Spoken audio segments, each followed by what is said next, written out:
Ladies and gentlemen, welcome back. Episode 18, is that what we said? Of the Doodads podcast.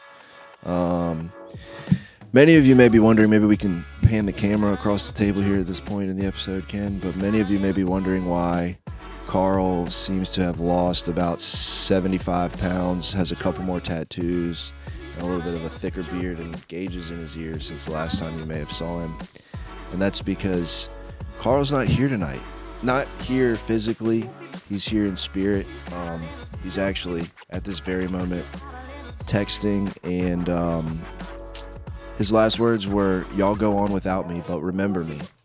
And I said, may the odds be ever in your favor. He's stuck at work, working late, doing what dads do, which is provide for their families. And sometimes that means making sacrifices, even at the expense of the world's fastest, largest growing podcast and dad stuff. But anyway, what's up, dude? What's up? We have a special one tonight. So, real quick, I'm going to introduce you very briefly, and then we just let her rip. So, Steven is sitting in as guest co-host tonight. Steven is somebody who is one of my absolute best friends, closest people in the world to me. He is the godfather of my lovely little daughter. He's been mentioned on here by me several times in different random contexts of random stories that have come to me. We've been friends for, 6-ish years at this point? Yeah. Fellow tatted dad, rocking the Federal Fence hat. Shout out Federal Fence Company if you need any type of fence. Shameless plug. If you need any kind of fence work done in the greater Baton Rouge surrounding area, look up Federal Fence Company on Facebook. Give them a call. They're great people. But yeah, it's exciting. Yeah. And I mean, I wanted to say this when Carl was here, but, not to get too serious too quick, but, I wanted to thank y'all for doing this. It probably seemed like a silly idea at first, I could imagine. Does. Maybe still does so at times. Silly at times. But I know I have my regular weekly podcasts that I listen to, and they all come out on different days. I do a lot of driving for work. So I mean, I can end up listening to 3 or 4 hours of a podcast in a day, and y'all's podcast, I just added to the list, and I don't know what I was expecting at first, but the more and more I listen to it, it makes me reflect on, my role as a dad, and look at things that I could do better, learn from y'all's mistakes, things I don't want to do, and just spend more time thinking about being a dad, how I can be a better dad. So I just wanted to thank y'all for that. Well, thank you, dude. So if nobody's told you, it does help them. It does help me somewhat, even if it's silly at times. There's serious moments, and which I think is what all I want to do is be a good dad. Yeah. And it can be hard at times, I think. Yeah. Well, I appreciate it, and I'll speak for Carl too, because I know he does. Because when we first talked about this or started this, it I didn't know what to expect. I didn't know I thought it would be cool if some family or friends listen to it, and it's kind of just done its thing over the last couple of weeks, and myself too. It's just I feel like for me it's been another layer of accountability for being because it does throughout the week. I don't think I've ever really had a moment where I've been I have actually had a couple of moments where I've been oh, I want to talk about that, or I wonder what Carl thinks about that, or I wonder what Carl and Courtney do, or whatever, just to kind of get some. Is that person that's coming to get us that we were worried about coming to get us? Dude, it's time. They've come. Oh man. Episode not brought to you by Fresca, by the way, but Fresca, we love you. We love you at the Robinson household. But no, I mean, yeah, it's like we were talking the other day about like what are we or who are we? You know, just like asking some questions about like what we want to represent or what we want to keep doing moving forward, and it kind of just became back to like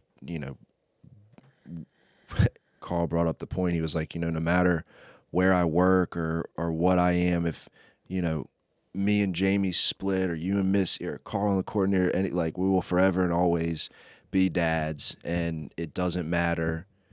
It doesn't matter what you do. Once you have children, you'll forever be a dad. And my point was that thank you to Caitlyn Jenner for showing us that you can even become a woman and still be a dad. So you will forever and always be a dad, and I think that that's important. But no, I mean, it's cool. I'm glad to do it. I'm glad to keep doing it. I don't know. I still like think it's weird at times where I'm like sitting here talking. We were just sitting in my house for 2 hours Right. talking on the couch. Now we're talking on microphones. But nah, I mean, it's cool. I appreciate that though. But so I guess to get to kind of like in intro a little bit, to kind of get the wheels rolling, the ball rolling. Tell us a little bit, about young Steve, like just a little brief recap. What was growing up like, childhood like? What was, brothers, sisters, like family situation a little bit? Because I think like what Carl and I have found, and even in talking to other guests and people and stuff, is like that plays such a significant role that I don't think I've really looked at until I became a dad myself. Like I didn't, I didn't think I was shaped by my childhood or my dad's, plural, because I have two of them. But I also have a mom that, whatever. You can take that how you want to take it. But yeah, so start there. Let's start there, and then we'll just we'll get going. Yeah, I mean, I think a lot like you. I had I couldn't have really asked for a better childhood. I mean, I went to Catholic school my entire life. Elementary school, high school, college prep schools. But I mean, my parents got divorced. I was in like second grade, and that was one of those things where it was like the world is ending type feeling. I remember it very vividly, and I remember like running out of the room crying when they told me, because I had other friends whose parents were divorced, and it was like, especially like growing up Catholic, going to Catholic school, it was like I somehow felt shame for my parents not working out. Which I never even really thought about until just now and saying that. But I remember it, and I mean, other than that, that was like, I don't know if you want to call that trauma or not, but, I never really called it that. But if I'm looking for something bad that happened in my childhood, that's about the extent of it, Well, second grade, that's what, like 8? 7 or 8? I don't 8, know. I'm 9, terrible at. something like that. I'm terrible at. I don't know. 5th grade is. I mean, 9/11 happened in 5th 9/11, grade. Yeah, I don't know, somewhere 12, around there. something like that. So yeah, young, and young enough to not really understand, Yeah. what was going on, what their problems were. I think they obviously were best apart. And so, life moves on from there. I was very into sports. My boy was a hooper. A young hooper until, you can only hoop for so long until you get to about high school, and then you realize, you're 5. I'm only 5'9" now, so in 12, 13, I don't know, I was 5 feet tall or whatever I was, and then you got these kids who are 6'2" in 8th grade dunking, and you're like, this ain't. Yeah, that's not gonna work. Very clearly it wasn't going to work out. Yeah. And high school sports wasn't at least the sport I chose, basketball, was not in the cards for me. Maybe if I had started off playing something else like soccer or whatever, but you know, and you know, I got real heavy into skateboarding, and I found the community through that, you know, and that became my thing. So I spent most of the rest of my childhood doing that. But I mean, you're talking about, you know, learning stuff, you know, an idea of why you are the way you are because of, you know, your dad's, and you know, my dad was not he's not a bad guy. You Yeah, know, he yeah, wasn't, you know, yeah. he was a business owner. You know, he was a master plumber, you know, owned his own business, did very well for himself, and but he wasn't around a lot. He was, Mm-hmm. you know, he was the work dad. He was the, you know, show up on your birthday, give you $100, take you to go buy the PlayStation 2 or whatever, and, you know, whatever you want on your birthday, you know, take you out to eat once a month. And you know, I can remember looking at, especially in sports and stuff, like looking at the other kids whose dads were there, whether it was, you know, they were coach, assistant coach in the stands cheering them on, you know. My mom was at all those things, but I don't know if my dad ever showed up to Yeah. one of my games, you Mhm. know. And that was like, that was all I wanted. You Yeah. know, all I wanted was, you know, for him to show up and support me and show some sort of interest. And, you know, and that, you know, I think that translates today to, you know, basically I learned, and I don't mean this in a, you know, in a negative, mean way or anything, but I learned everything I don't want to do as a dad Mm-hmm. from him, you Mm-hmm. know. Yeah. Uh, It's tough because like we were talking about that with Andrew last week. That there's I don't know. There's shit that I feel like I didn't I didn't like set out to intentionally be like I'm never gonna do that or I'm never gonna be like that. But there's stuff that like along the way. I guess before we get too far, like it is important. Tell everybody kid situation just for reference so we don't have to so we can say names if you're cool with and all yeah, that. yeah. So I have a daughter. Her name's Chandler. Girl She's squad. a year and a half. She'll be 2 in October. Mm-hmm. So a little bit behind you and Carl. Crazy part is she's like Brady's coming like the same week. Yeah. Potentially could be right around the same day, which is cool.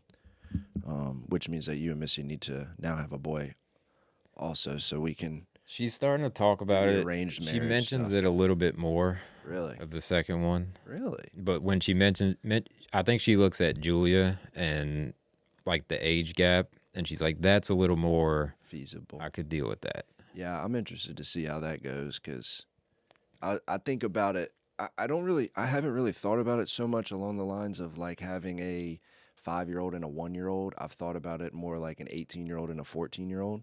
You know, Really? like yeah, I don't know why. I guess maybe because there's such a huge difference between a 5-year-old and a 1-year-old, and then a Right. boy and a girl.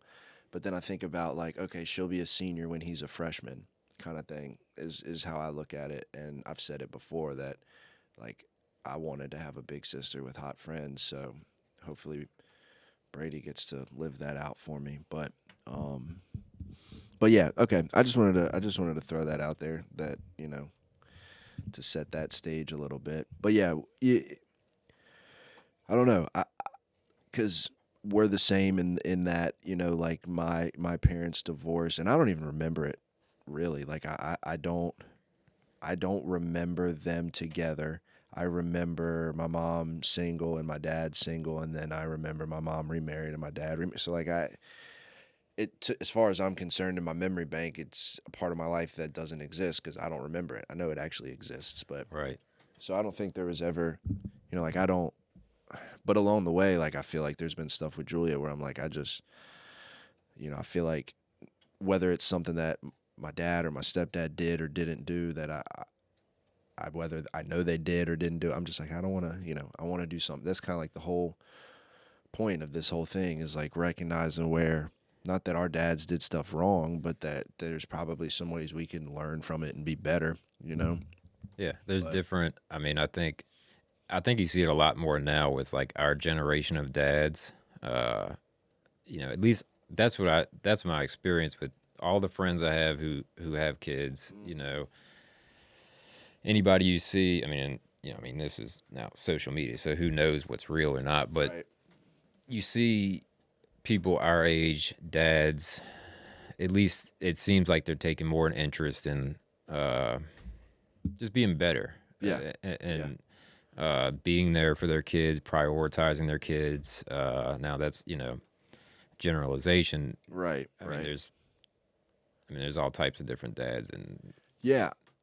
I, f- I was just thinking about that, like, cause somebody was talking. I don't know who it was that I was talking to about, um, like now having a boy coming and like the pressure I've like with Julia. And we'll talk about this too, cause I want to like hear a lot of your experience with it. But like the pressure I put on myself with having a daughter was like, protector and provider. That was like, I feel like what I like the roles that I gave myself that I needed to do for her. But now with a boy coming, I feel like it's like I've got to learn how to raise a little man, and I feel like there's like obviously two, like there's like the Andrew Tate right. extreme of like being a man where it's like, no bitch, you do this for me, da da da da. And then there's like the other version, because I do like, at least Jamie, in my opinion, if I'm wrong, whatever, I don't think I'm wrong, but like she doesn't want some like little, you know, um, sissy boy husband. Like she wants somebody who's not afraid to make decisions and lead and take charge and that she can trust and feel safe and protected. But she also doesn't want some douche canoe that's gonna like run around treating her like she's less than. And it's so like I'm personally trying to find that middle ground, of like, and I think about that when it comes to raising him, but I don't even know why I started talking. Oh, because yeah, I think there is like a significant effort of trying to be just better human beings, better people, better dads, better husbands, and it's cool for me. I don't know what like when maybe all over the place, but I'm just thinking. But like so childhood, pretty normal. You grow up. We don't have to spend a whole bunch of time talking about the dark days, but like, dude, I remember. Most of the chunk of my life has been dark days. Yeah. But I mean, I think that has something to, because like not to like glaze past it or anything, but like, you know, I do want to like, because you're my best friend, like I want to spend a lot of time talking about our kids and what we're doing. And I mean, we talk all the time about it regularly, but like, I, I do you ever think about like, 6 years ago, was it a thought like I'm gonna have kids? No, You know, no. was it a hope though? Like, is it something though Yeah, that you always did want? I don't, and I don't know why. I don't know if that's something that's just in you. Some people want them, some people don't. Yeah. And because I can remember, you know, before I met my wife, uh, and with past girlfriends, there was zero want to have a child with them. Mm-hmm. I wanted a kid, Just not. but just not Just with not them. them. And it was very clear in my head. It was like, this is this is not the right time. This is not the right person. Yeah. And I also wasn't in a good spot in my life, so it was like, I have no idea. I can't do this right now. Yeah. But I think it had a lot to do, with the person as well. It was just, I don't know if it was just passing the time or, I don't know. You look back at a lot of past relationships, and it's, hindsight's 2020, and Yeah. you're like, I should have known better. But Yeah. you end up spending 5 years. But anyways, Yeah. but Just no, glad they never got pregnant. lucky, yeah. But no, I always wanted kids, and me and Missy talked about it, and when things got serious and we got engaged, and that was Which, by the way, to interject really quickly, your boy over here is quite the romantic. Proposed in Houston, Texas, the Galleria in front of the waterfall. Caught her by surprise. It was. It it, was. It was. It it was. worked out perfect. It was. It was. It was awesome to get to be there. Cause what you. Frank got married first, huh? Or engaged first. Yeah, Shout out got Frank proposing at the Mexican first restaurant. under that big That old big tree in New oak Orleans. tree. Yeah. Yeah. That part's cool to me too, is that like, the three of us have kind of grown up together over the last 6 years and now Yeah. raising families together and it's like Carl's talked about it before and about how, like he's like kind of in like a weird spot to where like the people that have kids the same age as him are a lot younger and like his peers like chronologically all have older kids, I mean he's obviously got the teenager and then the toddler, but it because Frank and I've talked about some of the same stuff about just being better and Frank is, I don't know if I told you, Frank is going to be Brady's godfather. Yeah. I told you that. So I don't know, man. It's pretty cool. But so you and Missy get together. Did what? Okay. Take me to this time. So, because I remember it somewhat. So take me to the first reaction of finding out Missy's pregnant. Let me ask you this first without exposing anything or too much, because I remember I'm not even gonna go there. Were y'all preventing or like actively trying or just like willy-nillying, if it happens, it happens? We were actively trying. Okay. It was like we got married. Yeah. And it was like we're trying. It's time. Yeah. Yeah. Like we had talked about it well before. Like, hey, we want kids. Like we were just waiting to be married. She really wanted to be married first. Yeah. I really didn't care. Yeah. It wasn't that, kid before marriage before kid wasn't. Yeah, it's in my the mind. traditional thing. Yeah, and she Makes sense. really wanted that. So we waited. But once we got married, it was, we were actively trying. Yeah. And both of us thought we might not be able to have kids. Mm-hmm. We've both had different health problems in the past that we thought that it just might not be a possibility for us. Yeah. It might take us years or whatever. Yeah. It happened, super quick. It was Yeah. a month, maybe. Yeah. We got married in November, and then It did happen. Yeah. a few months. Yeah. It was very quick, and we were in our shitty little apartment by LSU. Good old days. I look back on it. I didn't think it was that shitty at the time, but dude, I remember there's like corner vans pull. We had a meth head live next to us one time. I don't know if I had told you about the one on the end. Is this to do with the generator? They put that was another one. Jesus. But this guy, I'm not gonna get into all those stories because we'll be talking about meth heads and for way too long. But we were in our shitty apartment, and she knew. I was on my way home from somewhere. It was like 9:00 at night, and she's like, "Hey, can you stop and get some pregnancy tests? I just feel like I should take one." And she took it. It was positive. She took a bunch. I don't know, 3, 4, 5 of them, whatever. And I think the first thing I did was text you. Yeah, I think you sent me a picture. I sent you a picture test. of it, and because you're like in a state of shock. Yeah. Yeah. And it's just an idea, when you're trying to get pregnant Yeah. or you're thinking about it and you're like, hey, I want a kid. It's just an idea. You have no clue what it means to have a kid. Yeah. You think you do by watching other people have kids or watching movies with people who have kids in it or family members or whatever. And then you see the pregnancy result and it's, something flips and it becomes real. Mm-hmm. Then you forget about it for 9 months. And Yeah, that's pretty accurate.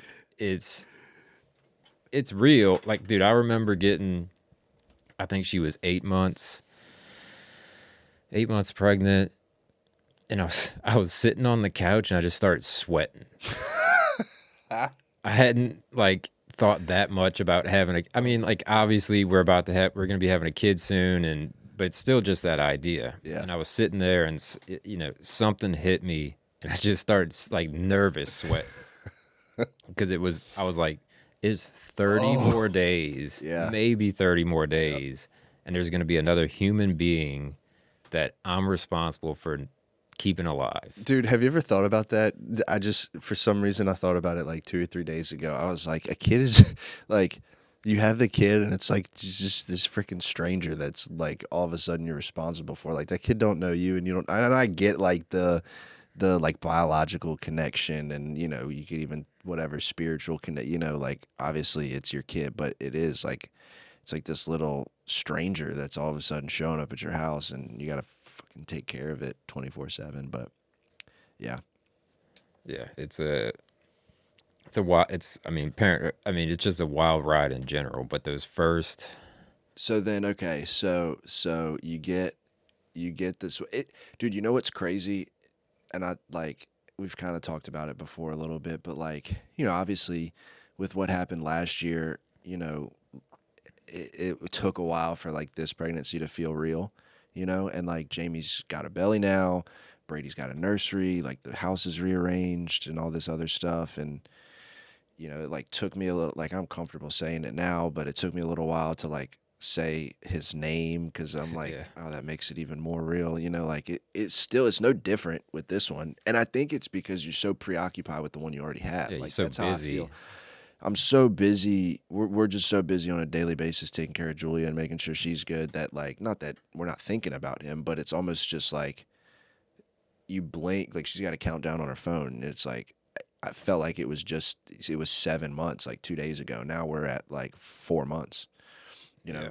What's today? June 4th. So, also real quick, tomorrow's my wife's birthday. This will come out after her birthday.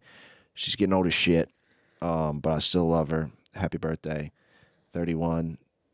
Fun in the sun. I love you. But yeah, I mean, in 4 days, we're 4 months away. October 8th. But Yeah. that's weird. So, so you get the sweats. Major sweats. What was, I mean, you don't have to get super graphic, but what was the oh shit, we need to go to the hospital moment? You remember that? I'm sure you do. Yeah. Yeah. I mean, it really worked out. I mean, it was best case scenario, but I mean, we've had friends who've had babies in their vehicles on the way to the hospital, and that was going through my mind of I'm gonna have this dramatic, flying 90 down the interstate. Yeah. She's popping out a baby in the passenger seat. Yeah. That was my thought of and I always think worst case scenario in general with everything. So that's what this is gonna be, and I went, our little apartment, it was a townhouse, so there's upstairs, downstairs, and I remember going upstairs to go to bed. It was the middle of the week. I don't remember exactly what day it was, but I know I had work. And I went upstairs to go lay down. It was probably, I don't know, 9 or 10 at night, and it's always nighttime. It's always night, which is good because there's no traffic. That's a good point. And never thought about that. Because I also thought it's gonna be 5 o'clock on a Friday. It's gonna take us 2 hours to get across town. Yeah, that's true. And I was watching something on TV. And she was having kind contractions and keeping track of them and everything. And she texted me from downstairs. She was still down there watching TV and hanging out. And she texted me and she's like, "We need to go." That's all. Something like it was like a short, like it's time. Yeah. And like jumped up. You know, you're in a rush because Did you just like kick in to fight like 100%. it's just yeah, like there's no time for the sweats anymore? Like, absolutely. yeah. Yeah, there's none of the. It was like So save the day mode type Yeah. thinking. Yep. And there's nothing's getting in your way. SWAT cars could be behind you and you're not pulling over. You know, like this is the most important thing in the world right now. And then you carry that attitude into the hospital where they do this all day, every day. And, you know, we go up to the floor or whatever, and she's like in pain, having contractions. I'm thinking like baby's about to pop out, and they're like, "Okay, do you have your insurance card? I need you to fill out this packet of paperwork." Yeah. And I'm like, she's been coming here for 9 months. Y'all don't have all that shit on file. That's hilarious. And like, just put her in a room. But they do it all day. They know Right. baby's not about to pop The baby's out. not about Like, to fall out in the lobby. yeah. And I mean, we had, I don't know, another 6-7 hours or something till the baby Worst. came. Relatively easy Yeah. delivery though. That's good. All my friends have had, well, my friends' wives have had a relatively easy experience, which I'm happy for y'all. But you know, mine was totally different. Mine was. Now this one, you know what's crazy though? Maybe I shouldn't say this because Jamie's gonna hear it, but I don't care. I might have said this to her already. But I was talking to Ashley, Michael's Ashley, about the C-section, like the scheduled C-section, and like in my mind, I'm like, yeah, it's cool. We have a date Y'all scheduled. do that the first. The first time it wasn't. The first time it was like not emergency because like people was were in the middle of dying, the but it thing. was It like was- she'd been pushing, and it was like we were there. We had been there for freaking almost 2 days, and they were like, let's get the Right. baby out.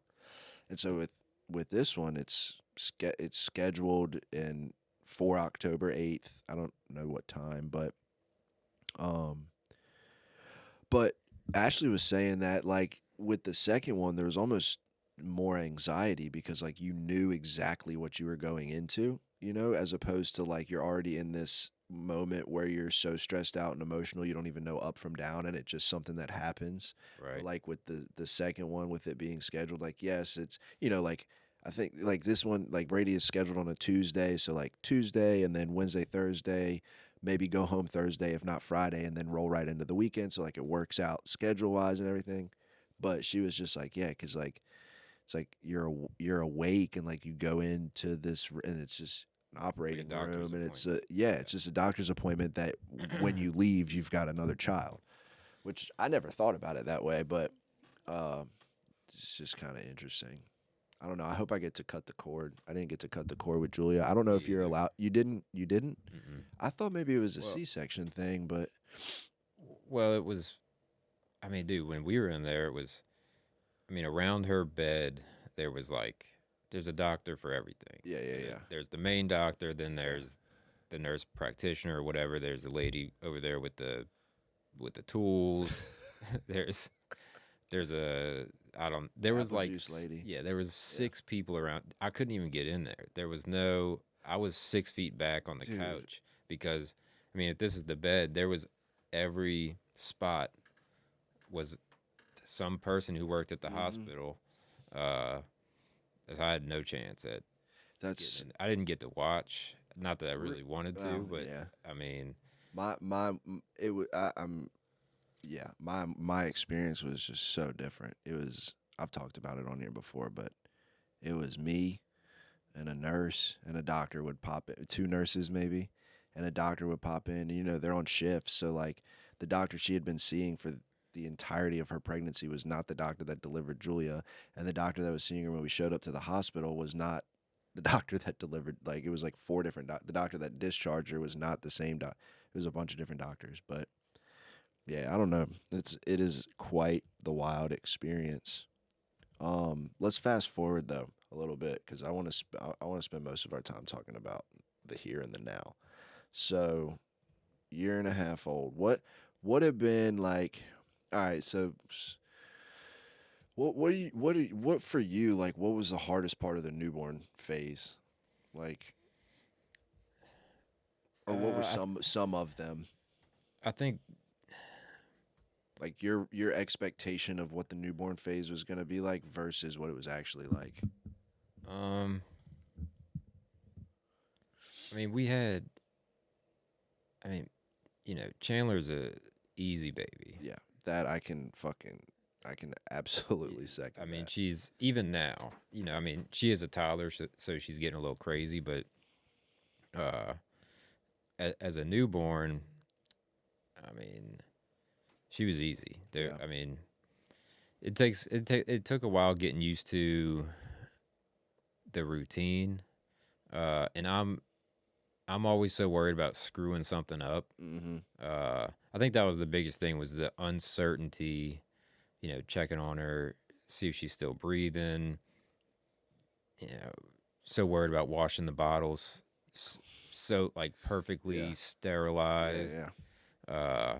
Which I think if we had a second kid, it wouldn't be. All those worries would be a lot less. Yeah. They'd still be there to some degree, but I think the sleepless nights.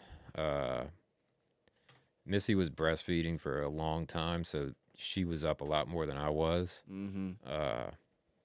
But I'd still hear it, and Yeah. And you're not sleeping. Like you're like I know you're in and out. Yeah. Yeah. Yeah. I don't know. You worried about I don't know. I don't know if you felt like this, but Jamie's more than qualified and capable of taking care of our kid. But I still sometimes I'm like, you doing it? You doing this right? Like, you got this figured out yet? Yeah. Especially at the beginning. But anyway, keep going. Yeah. I don't know, man. Just a lot of nervousness and what ifs, and like, Yeah. what do I do? Like, she has a little bit of a fever. Mm-hmm. Is this like rush to the hospital moment, or is Is this, this cancer? yeah, is this brain tumor? Yeah. Do I wait, let her go to sleep, and she'll be fine tomorrow? Just like, I mean, never having a kid, never Right. having a human you're responsible for, and then all of a sudden you have this thing and you don't want to fuck it up. Yeah. So a lot of that was, Yeah. I mean, but other than that, she was Yeah. easy, easy kid. Yeah. We've talked about it. That, the hardest thing, and everybody is different because like pretty much every dad I've ever talked to, with the exception of I don't know, I feel like pretty much like the checking and making sure you're breathing and all like That's got to that's be all normal. Yeah. I feel like I think you and me are probably very We're at the extreme end of that examples spectrum. of the worry and the protectiveness. Do you feel like and I know we've talked recently about the running on the couch thing, which I'll let you talk about in a second, but like, do you feel like as she's gotten older, some of that has gotten easier and gone away? Or do you feel like it's gotten worse? Do you feel like it's changed? I know for me, I feel like it's just changed. It's changed to different things. I think it's gotten slightly better. Yeah. Some days are better than others for whatever reason. It has gotten slightly better, but now it's just different. It's not. You and me have talked about it, where like I worry about the stuff I can't see. Mm-hmm. Like, if you're sick, Mm-hmm. like, is this a cold or Right. is this like Yeah. something serious that? Because little kids, you hear about stories all the time about little Right. kids and terrible things happen. And it's all over the internet, which makes it even worse. Yeah, and I can't not look when those stories Yeah, come up. yeah. I'm interested, so I'll look Yeah. at it, and then it just screws up my head for a week or whatever, thinking about her and those possibilities. But yeah, I think it's just changed, and at this point, right now, it's mainly her physically getting hurt. Yeah. You brought up the couch, and so she's already had one concussion. Like serious, like real concussion. Yeah. Like she fell off the couch at her cousin's house. Nobody's fault, it's just kids Yeah. being clumsy. And I walked in to pick her up. It was like 2 minutes after she fell off the couch. Not even, like, must have been right before I walked in the door. She's crying her eyes out. She had just thrown up. And we all assumed it was because she was crying so hard that she threw up. So, we clean her up, console her, get her to stop crying. And, we go home, normal routine, hanging out, eating some food. Missy gets home about 8 or 9 that night. And I mention it to her, like, hey, she threw up today. She fell off the couch. Her hair was covering her forehead. Mm-hmm. And I never moved her hair out of the way, but she had a big gash here that we didn't notice. Mm-hmm. And then she threw up again that night. And then, like, several times after that, several times the next day. And Missy was like, if she throws up, in the morning, I'm taking her to the doctor. And, Yeah. took her to the doctor. She had all the scans and all the stuff done. Nothing was. They did like a CT scan. They put her in the machine. How they like? I think they put. I wasn't there, Oh, but okay, I think okay. I was at work. But I think they put her in. I mean, you got to. Yeah, There's I no don't know how way. That's crazy. I've seen those. You've seen those videos of the babies in the clear tube. Yeah. I'm assuming Maybe that's something like that. something along those lines. Yeah. And but everything was fine. But she was still like. She threw up a few more times. There's nothing you can really do for a concussion. Right. But it's one of those things that, like, it shows you how quick and, like, how they can get serious. Like, it just screwed me up even more with the fears because it shows you how quick they can seriously get hurt. Yep. I mean, she's okay. She's fine now, but, like, time will tell. You can't. Yeah, we'll see. She was chewing on her foot the other day. I was kind of like, she has started biting on her big toes for whatever reason. I don't know why. dude. That's something that I wish. That's like so. Like there have been plenty of times where family members, have wanted to do something, and like that's always been my thing. And I get it. I'm always going to admit that I'm like overboard and over the top and overly protective, and have like recognized and acknowledged that about myself and tried to be better. And I wonder, like, am I going to be any different with a boy? Like, am I going to be the dad that gives him a little knee to the back, tough, get up, son, life's tough kind of thing? Or am I going to be the same way that I was with Julia? But like every single one of those horror stories that you hear about or you read or someone tells you, it's always like I turned my back for a split second, or like I walked into the other, it never happens slowly enough for you to prevent it. It always happens so fast. And that's what that like ate my lunch for a long time, was that idea of it. And like I would vocalize that and be like, how many times people say, if only I had been paying closer attention. Right. I'm not about to be one of those stories and this and that. But then also, like, there's some stuff now, what I feel like I struggle with now, because I mean she's gotten hurt. I mean she got, she gashed her eye open and got glue put on it instead of stitches, and she's donked herself around a good bit. She's doing gym now, so she's flipping and flopping everywhere. But like what I'm dealing with it now is like family members want to take her to do stuff, or like DK drives like Dale Earnhardt Jr. smoked a fat crack rock and drank a Budweiser, and he like thinks we're gonna be okay with her riding with him. And I'm like, first, like, no, dude, like I don't expect you to get it because you don't have a kid of your own. But like that's more where I struggle today is like, it's not that with DK, start driving safer and she can ride with you.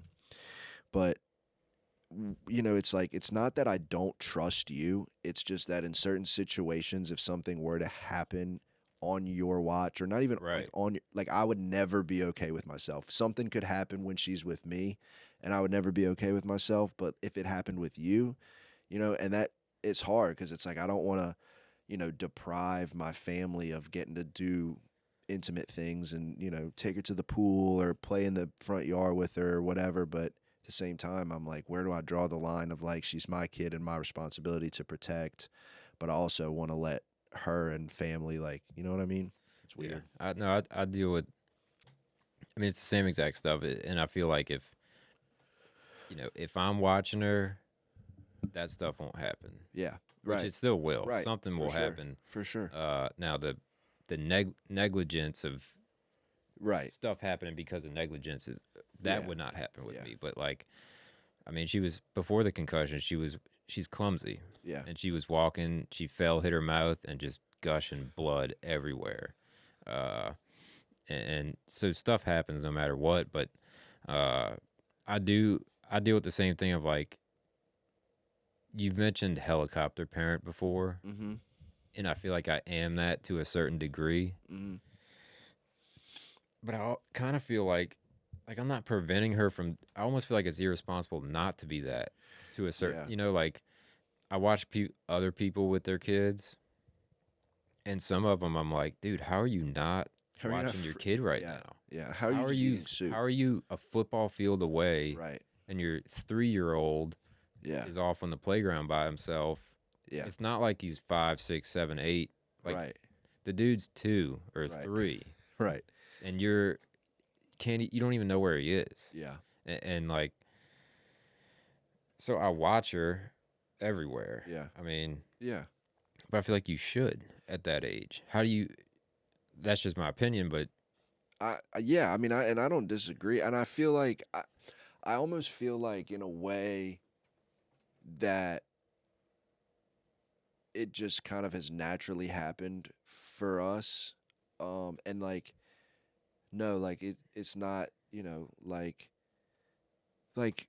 there's just some stuff that we still draw the line on. And like for example, like when she was 6 months old, 9 months old, and I know that some people are not situated to like have babysitters, or like my mom, I'm always and forever thankful for how involved and helpful she's been along the way and whatnot. But like, I know not everybody, but like now at this point at, almost 4, like, sure, no problem. Go to Uncle Steve's house, hang out there for the day. Like, we got whatever, or go to Uncle Frank and Dee Dee's house, like what that stuff. But like as a baby, even my closest friends who I know would love her and take care of her like their own, I still would feel like apprehend. I mean, I didn't even trust her with my mom for 2.5 years, and my mom raised 3 of us. And so it's just, but I feel like for example, going to Frank and Brandy's a weekend or 2 ago, eating dinner, whatever, like you may, like Friday when we go over there, like. Is that this Friday? Yeah, this Friday. Okay. Yeah, it's this Friday.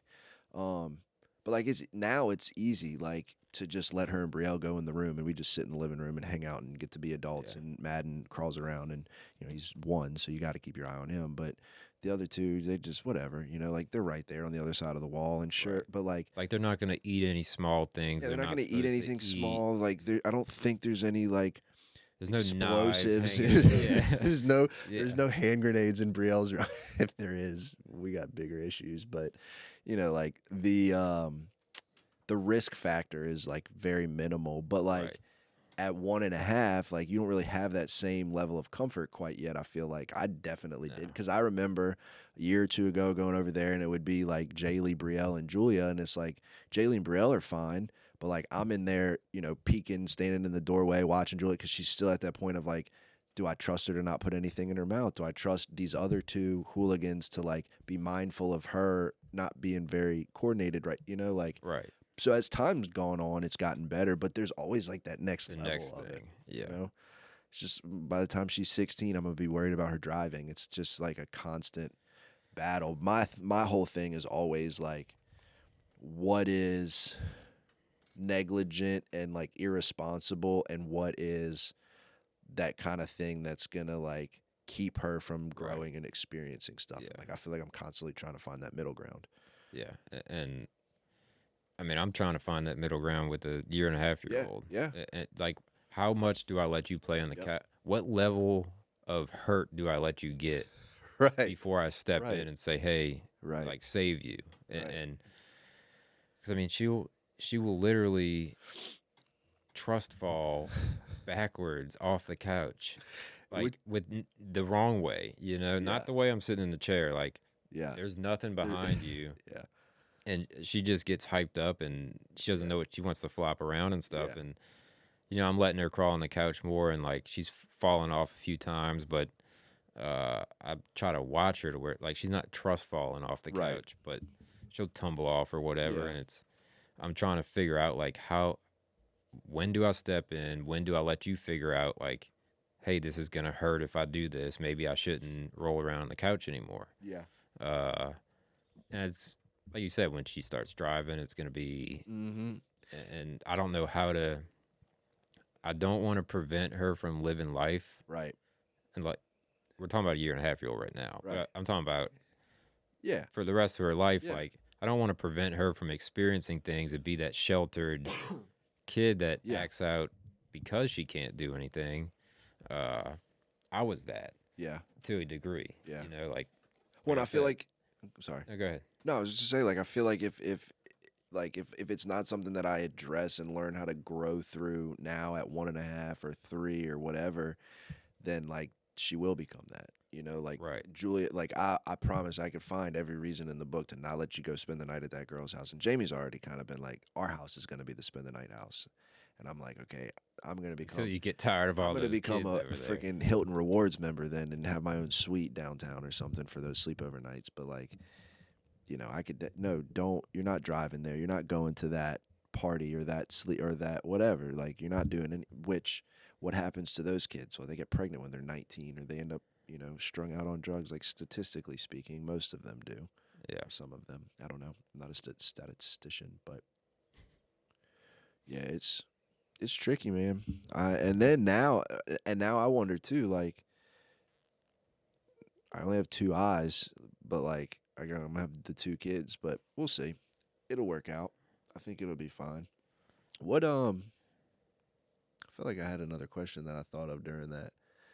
Oh, something we've talked about, and I'm just like curious too, that like you've mentioned before, just in conversation about like disciplining her, like I mean, and again, I know we're talking about a 1.5-year-old, but like, Right. dude, there's a huge, at least in my eyes, like being around, you know, kids at school and stuff that are 3-4 years old, like you can tell the ones whose parents like discipline them in some form or fashion, whether it's spankings or whatever, Tabasco or whatever the parents decide to do. But like, where are y'all at with that kind of stuff at this point? Or what have y'all? I know we've talked about it. I mean, we both. Like, do y'all agree for the most part? You and Yeah, Missy? for sure. That's- Yeah, I mean, that's we huge. both agree, and I mean, I think we both are on the page of like spanking's fine if it's warranted. Yeah, I don't think that would be the main form of Right. discipline, but like you do some really like you're gonna get your ass beat a little Yeah. bit, you know. I mean it. Yeah. I'll never forget. My mom smacked me in the face one time. My mom's the best mom you could ever ask for, the most religious person, and she smacked me in the face one time. Only time she's the ever most touched Catholic me, dude. slap, I bet. And it shocked me so bad that I don't even remember what I did, Yeah. but whatever it was like, I am never coming close to doing that again. That is, you know, not even an option Yeah, anymore. yeah, You know, so I think we're you know, we're on the same page with that. But I mean, I think we're going to be learning a lot of stuff on the fly, learning a lot of stuff from you and the people who have kids that are slightly older than us. I'm willing to try yeah, all different kinds of things to see what works for her. I mean, right now, yeah. What does she respond to? not much. Not much. I mean, I don't remember if whole I lot. told you, but I felt so bad too. Like we have this snake plant in the corner like in the dining room area, and it's on this little like 1.5 foot tall table, and she found interest in it all of a sudden, and she wants to. It's a big pot, like it's heavy, and she's trying to push it around and telling her like, "Hey, no, stop," trying to discourage her and like show her like, "Hey, you're not supposed to do this." She does not understand that. Yeah.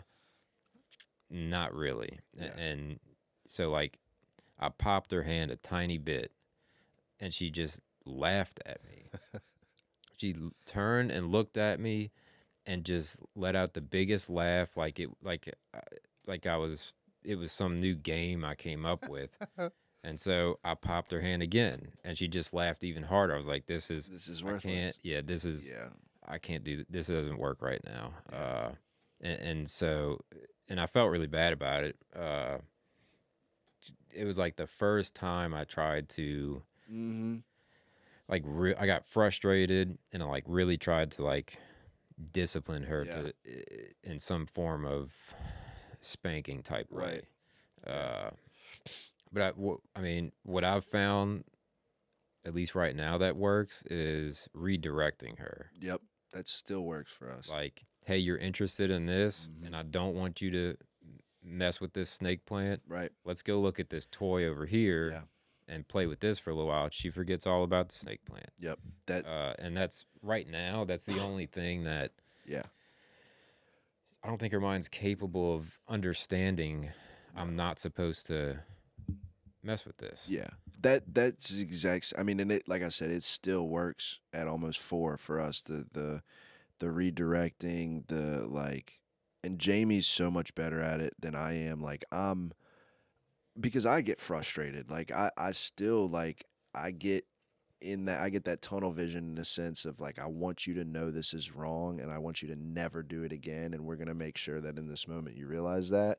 And it's not like I may spank her once a month, like maybe. Right. But like I probably have spanked her a total of like 7 or 8 times in her little life. But like Jamie's really good and way more patient and way better at redirecting and that kind of thing. She agrees and believes in the spankings if necessary too. And like, we've talked about it on here, the calming corner and the apple cider vinegar and just the different things that we've tried. But what's cool now, and like for whatever it's worth, is that one, it's dangerous. It's a dangerous territory to get into, like the communicating and the explaining and the conversation. Like she's smart enough and communicates well enough that you can do that, but it also opens the door for her to feel like she can negotiate with you and like argue back and explain her point and her side of things, because she's, for a 4-year-old, very freaking opinionated. And so like, we're at a point now where we like are getting to do more of that. And like, I feel like for us, like it was just it was an entire, like you said, like, oh, you want this, I don't want you to have this, rather than try to figure out how to get you to learn that. I'm just going to take you over here and we're going to avoid this altogether. And they just flip flop so quick. Yeah. I am looking forward to when I can talk to her. Yeah. Like, and I don't know what age that is. I don't know, like try to explain things to her in a more adult type way. Yeah. And not talk to her like she's a little baby. Yeah. And I don't know what that age is, and it's probably different for everybody, but yeah, I think so. I'm looking forward to that, where it's like I'm teaching you something. Like I'm educating you on life right now. Yeah. It's Jamie just had a conversation with Julia yesterday, like trying to like, it wasn't just like an immediate disciplinary thing, but it was like more of a conversation of trying to like get you to understand something a little bit better so that maybe you remember it moving forward, kind of thing. Cause she goes, obviously both of them go to my mom's during the week for summer camp, and there's another little girl there that's Julia's age. For whatever reason, Julia gets a little attitude. Like, I don't know if it's like she's not like that with Chandler, and I don't know if it's just because she's younger and like real she like just big sisters her, but like with the other one, they're the same age, and so they both have their ideas and their attitudes, and they want to play certain things. You know, they're peers, and she's just been kind of bratty towards the other little girl, like on and off for the couple weeks of summer. And Jamie was trying to explain to her yesterday that, like, you know, when you get, like, it's okay to get frustrated. It's okay to get, you know, angry or upset, or like somebody does something you don't like. That's okay. But rather than react to them, like, you know, like, does it make you feel better if you go in your room by yourself and play for a couple of minutes? And she was like, yeah. And she was like, well, that's like, you know, trying to explain, like, it's okay to pause, take a minute, Right. remove yourself from the situation, you know, in toddler terms. And we'll see how it goes. I'm sure she'll forget about it by Friday. But no, while I was laughing, because I think we're about to have to wrap up, but while I was laughing, I remember, I don't think Chandler was born yet. You may remember this too, but because Julia was little, we were sitting in the playroom at my house, and she had that Baba Black Sheep book. I'll never forget. I don't remember if it was you or Jamie that made fun of me so much. Like, It was probably stuck with Jamie. me, and I was like, yeah, I need to figure this out. So Steven's on his way to being a dad, a girl dad at that. Maybe, I don't know if y'all knew if it was a girl or not yet, because I don't think she was born yet. I think Missy was pregnant. I think so, yeah. It was a while ago. It was a while ago, and Julia had a Baba Black Sheep book, and she wanted Uncle Steve to read it to her, and he read it, and, you know, as Uncle Steve would read it, and then she asked him to sing it to her, and he just straight up said, no, I'm not singing it. Like, no. And I remember, like, thinking it was funny, because it's just like, yeah, I'm not singing that bullshit. Like, and now it's like, of course I'll sing you Baba Black Sheep. Come on, I let's do all it. kind of Like, goofy stuff with her now. yeah, it's funny how it just changes. But I feel like I had to tell that story. So anyway, about to have to close. It's getting late, but I want to ask you also, the traditional doodads question. If whether it's for yourself, for others, for me, for whoever, like, moving forward, tomorrow, a week, a year from now, what would you like to see yourself, or just dads in general, do? What's like one or two, or just one, whatever kind of things that you think is important for you and your relationship with Chandler? And this has actually been coming to me, and Andrew last episode said something a little similar, I think. And I want to encourage her to be herself, whatever that is, however I do that. Yeah. Because, like, I spent a large portion of my life trying to be somebody that I thought other people wanted me to be. Mm-hmm. Not who I, like, so much to the point to where, like, if I would change the music I listened to in my truck based on who was riding with me. Mm-hmm.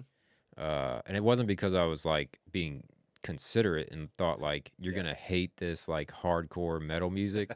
It was, I was embarrassed and thought you wanted me to be this other type of person. Mm-hmm. And, you know, only fairly recently, over the last however many years, I've, like, really come out of that, and that's no longer the case for me. And I don't want, and I don't know how to do that yet, but I want her to always be allowed and feel comfortable being herself, and not have to go through that, like, trying to be somebody she thinks I want her to be, or her mom wants her to be, or her friends at school want her to be. Yeah.